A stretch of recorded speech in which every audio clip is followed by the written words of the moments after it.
Hello, good morning all. Thank you for joining this third webinar in the series for peak season. This peak season is right around the corner. I'm sure all of you will be busy. So we'll just wait for about a minute and then we're slowly going to kick it off.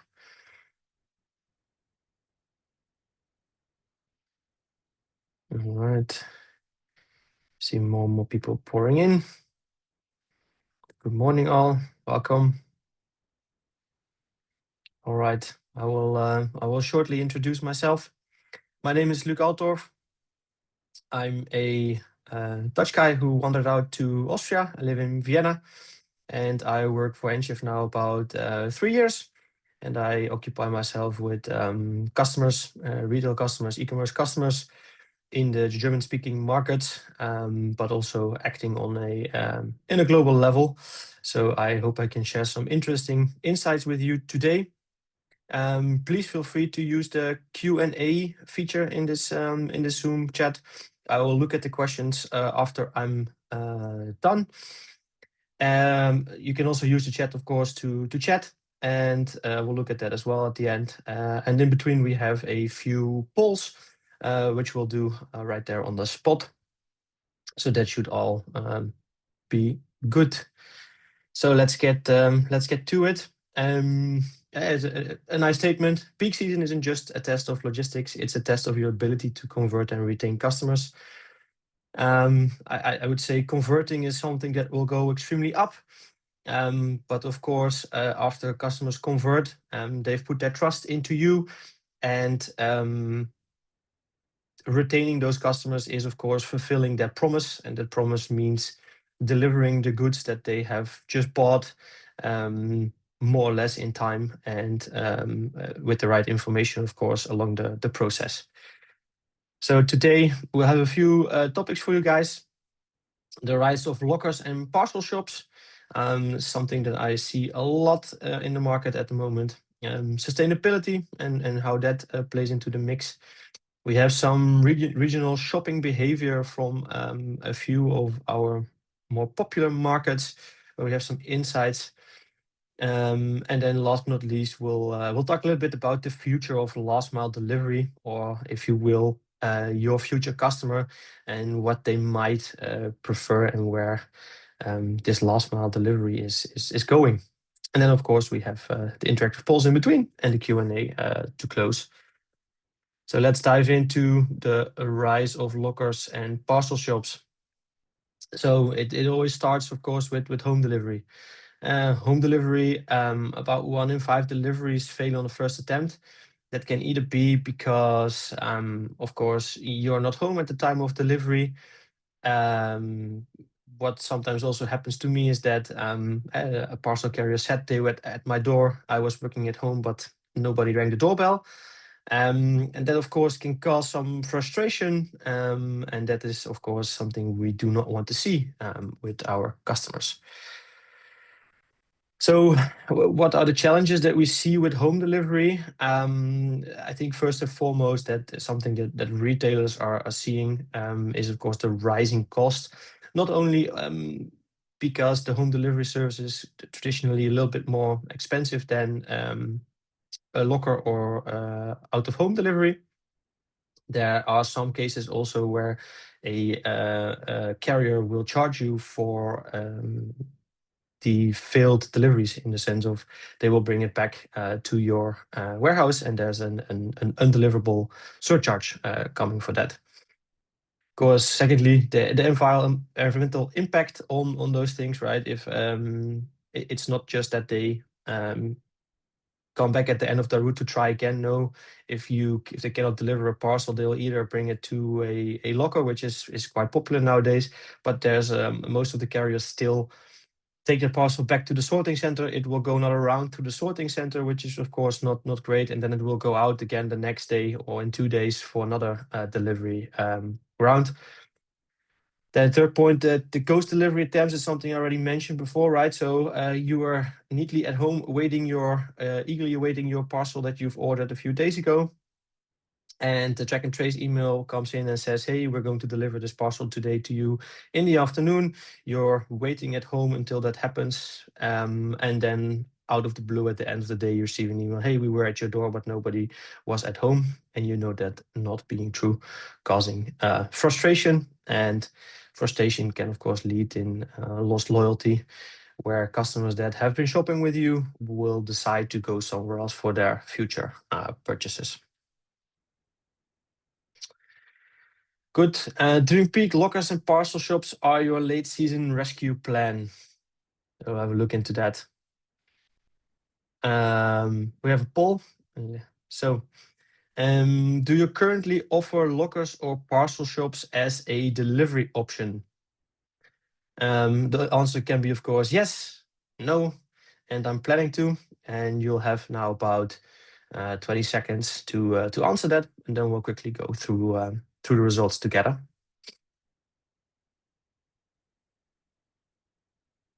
All right, time is up.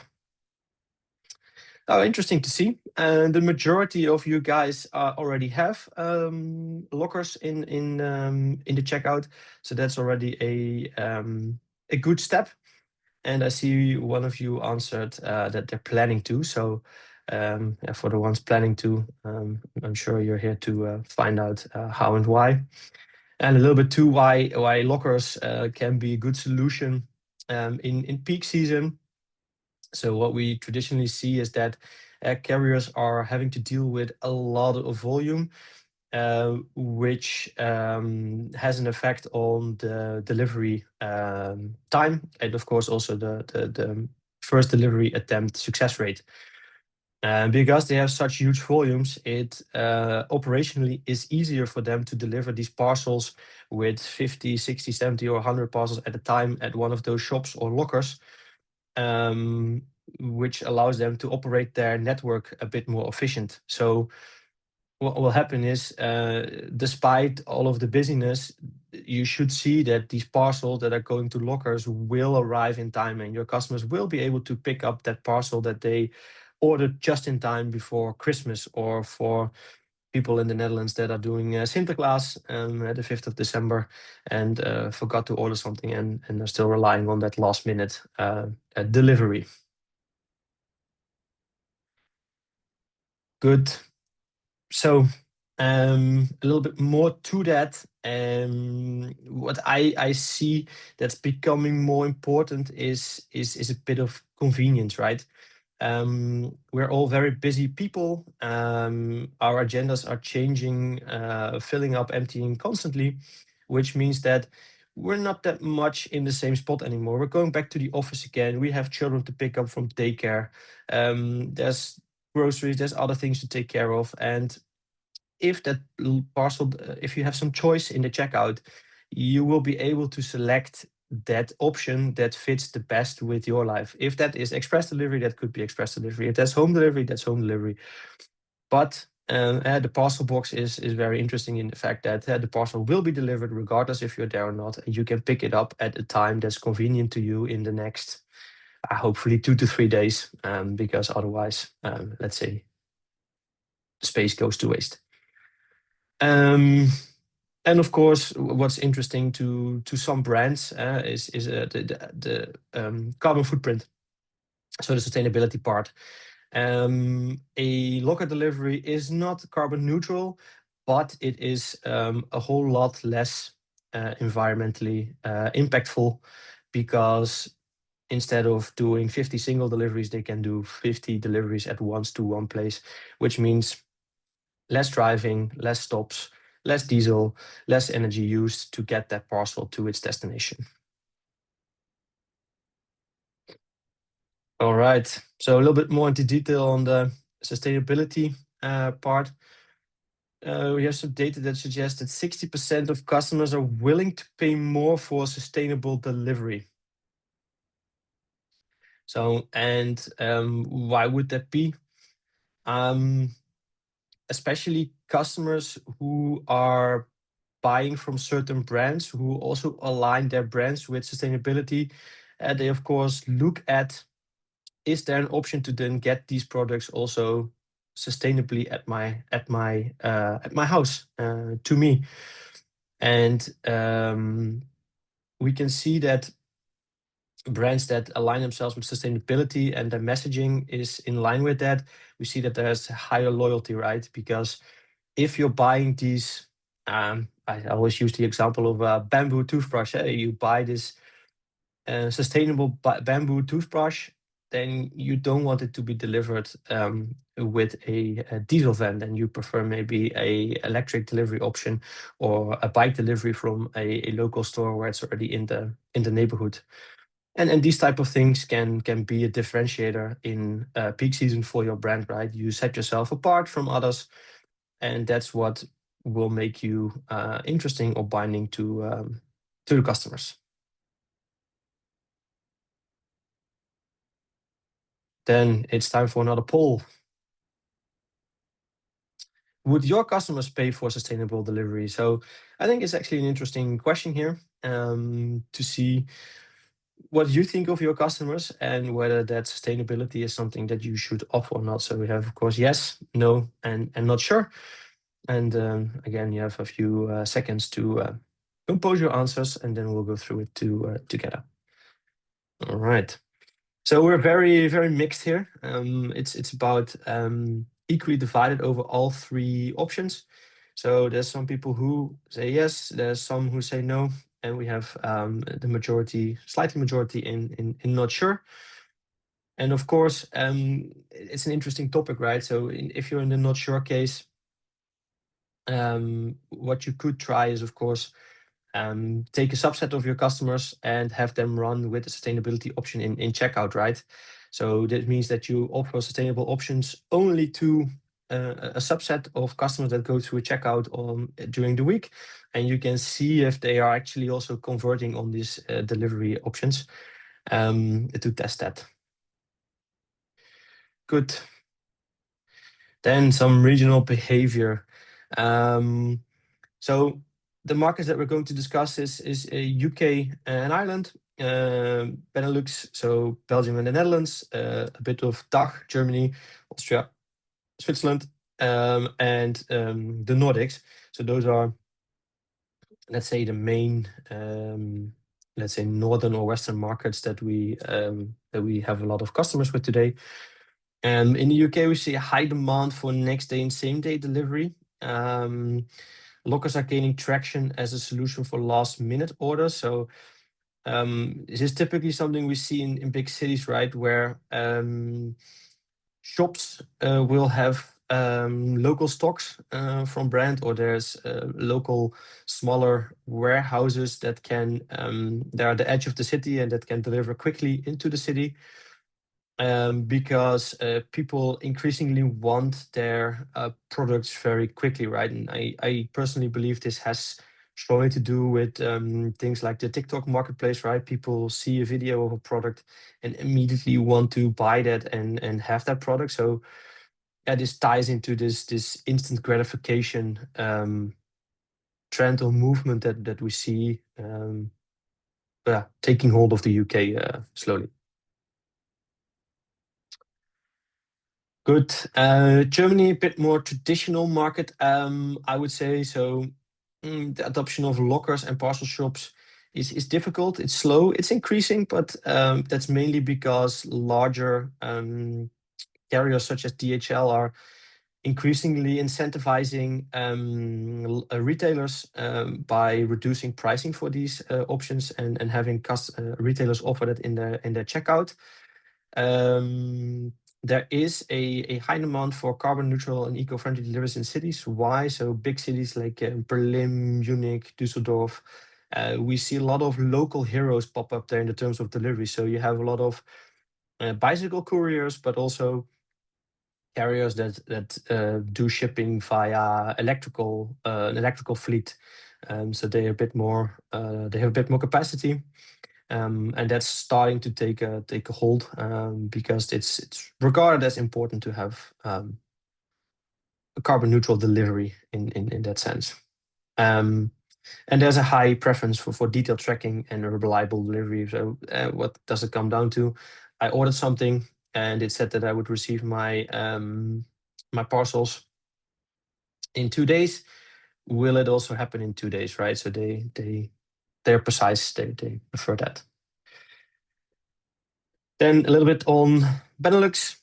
Our Belgium customers prefer home delivery, but service points are on the rising. Why is that? Belgium introduced a law last year where retailers are more or less obliged to have multiple delivery options offered in checkout. So it cannot be just one, it has to be at least two. And we see that service points is one of the things that is taking traction the most. Parcel lockers are growing rapidly in the cities in the Netherlands. The Dutch like to commute.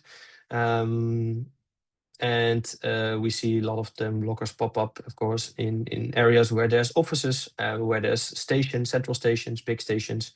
So those are, let's say, the connecting dots in the country where people pass when they commute or travel. For both countries, due to size, fast delivery is basically the standard, right? Next day is something that if you don't offer it, people are looking a bit funky. And especially with our Belgian neighbors, cross-border shipping is very important. They see or they buy a lot from Dutch e-commerce platforms, so there's a lot of volume going from north to south in that regard. And we're also starting to see that go the other way, right? But for now, the Dutch e-com market is leading in that.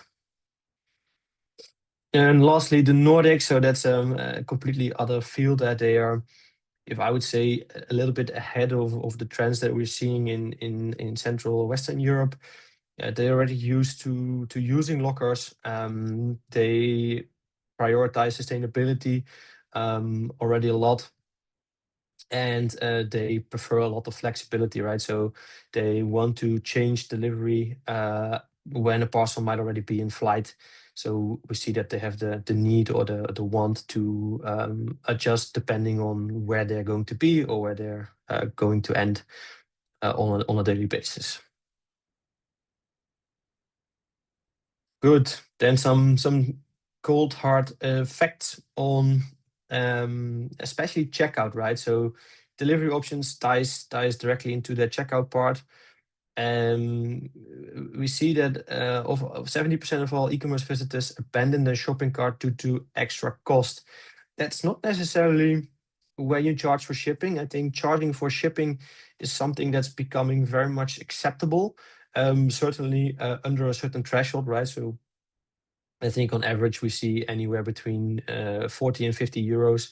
If you spend more than that, your delivery will be free. It depends, of course, a bit on the products that are being bought and being sold.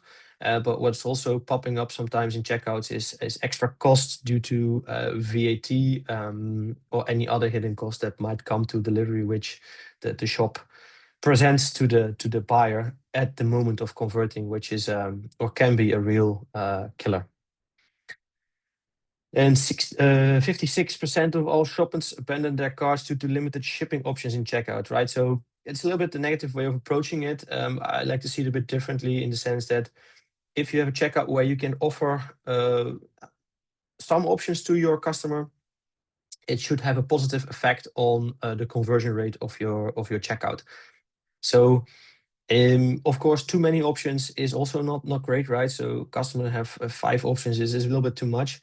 But if you can offer 2 to 3 options, that really is going to be in your favor.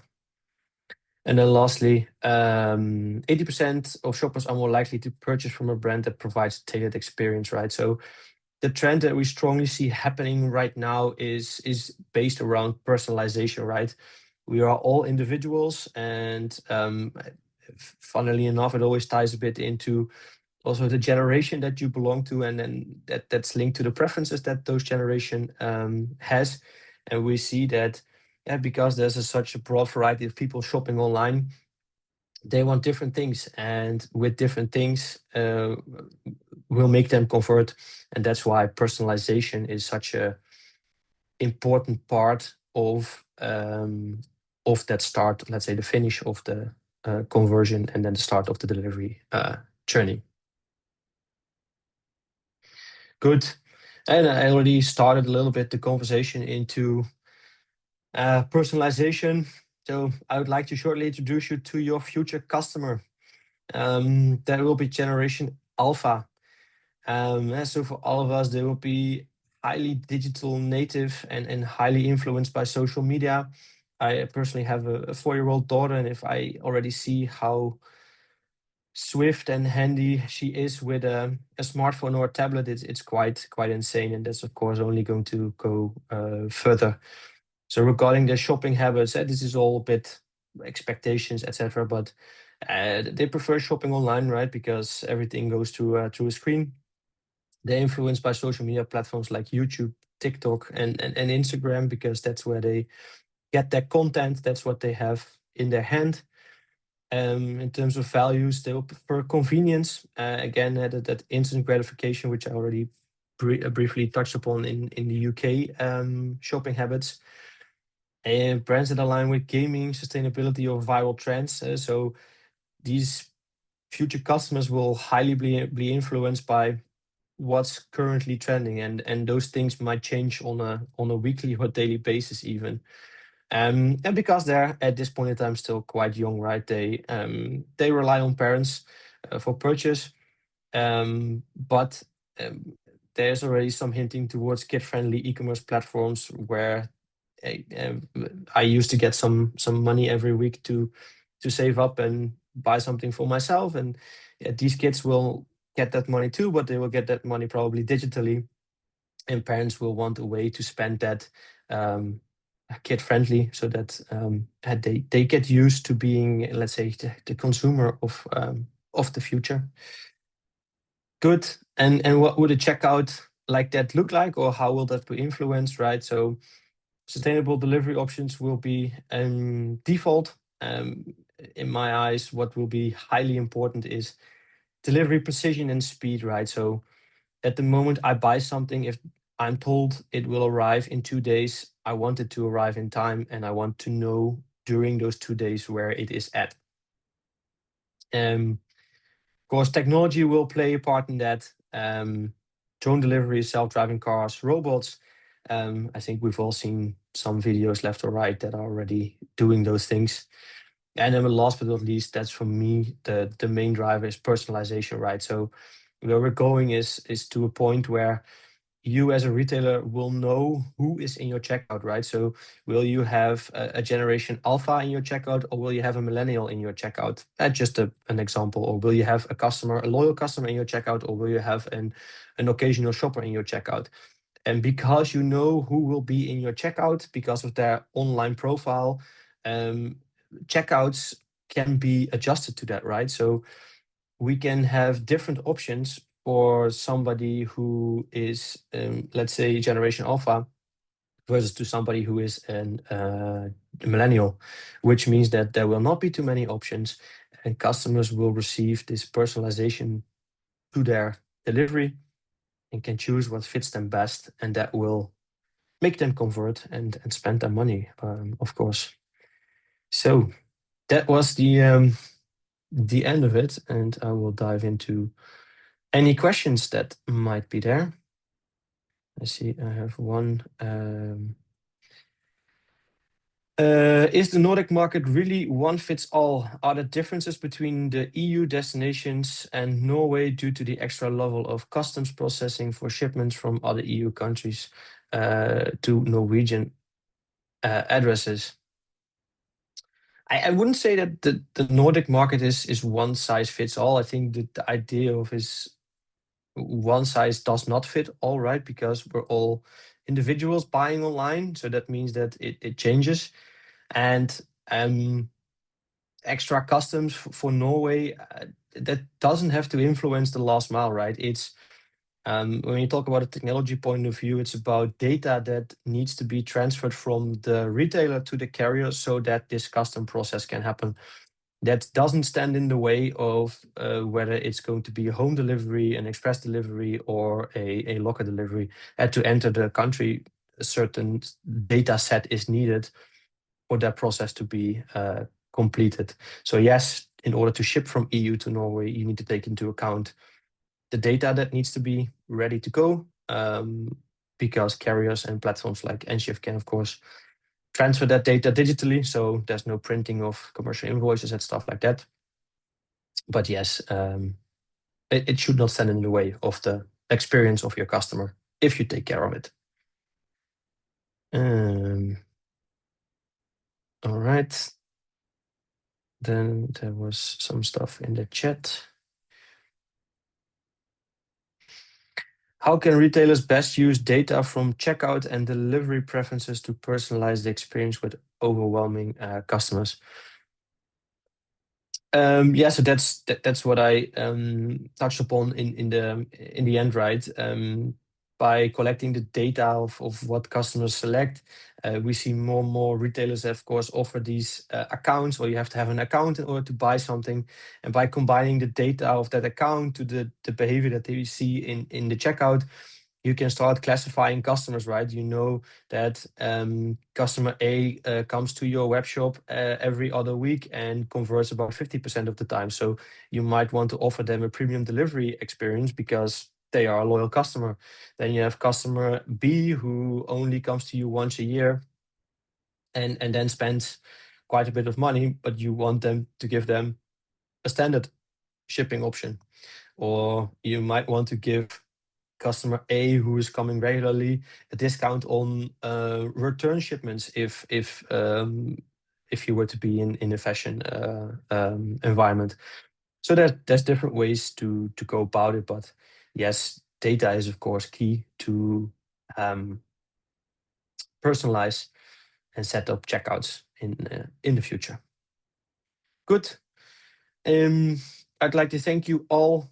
If there are no more questions, and we'll be sharing the deck with you afterwards. And I wish you all a good day and good luck during peak season. I hope you'll go through it successfully and have a good closing of the year. Thank you. Bye-bye.